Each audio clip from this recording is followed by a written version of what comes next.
భారతదేశ 77వ గణతంత్ర వేడుకలు పురస్కరించుకుని విశాఖ జిల్లా న్యూ పోర్ట్ స్టేషన్ పరిధిలో ఆ స్టేషన్ సర్కిల్ ఇన్స్పెక్టర్ కామేశ్వరరావు చేతుల మీదుగా జెండా ఆవిష్కరించి ప్రజలందరికీ సిబ్బందికి గణతంత్ర శుభాకాంక్షలు తెలిపారు. ఈ సందర్భంగా ఆయన మాట్లాడుతూ ఎందరో మహనీయుల ప్రాణత్యాగాలతో మన దేశానికి స్వతంత్రం వచ్చిందని అన్నారు.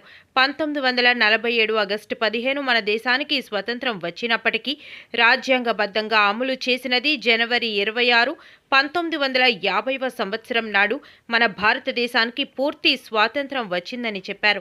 దేశ స్వాతంత్ర సమర యోధులను స్మరించుకుంటూ వారు చూపిన అడుగుజాడల్లో నడవవలసిన బాధ్యత ప్రతి ఒక్క భారతీయ పౌరుడిపై ఉందన్నారు.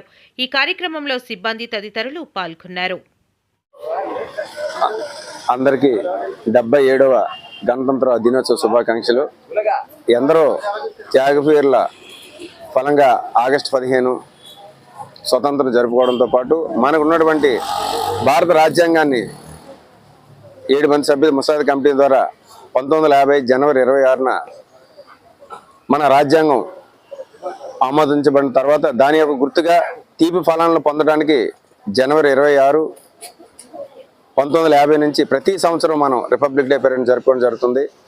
ఈ రిపబ్లిక్ పీరియడ్ వెనకాల ఎందరో మంది త్యాగమూర్తులు, డాక్టర్ బాబాసాహెబ్ యొక్క ముసాయిదా కమిటీ యొక్క నిరంతర కృషి ఫలితంగా ఈరోజు ఈ ఫలాలను భారతదేశం మొత్తం జరుపుకోవడం జరుగుతుంది. నేడు భారతదేశ వ్యవస్థ మూలం భారత రాజ్యాంగం.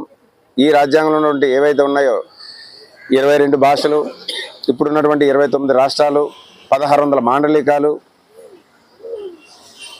8 కేంద్రపాలిత ప్రాంతాలు ఎంతో ఘనంగా జరుపుకున్న ఈ భారతదేశంలోని పండగ భారత రిపబ్లిక్ డే.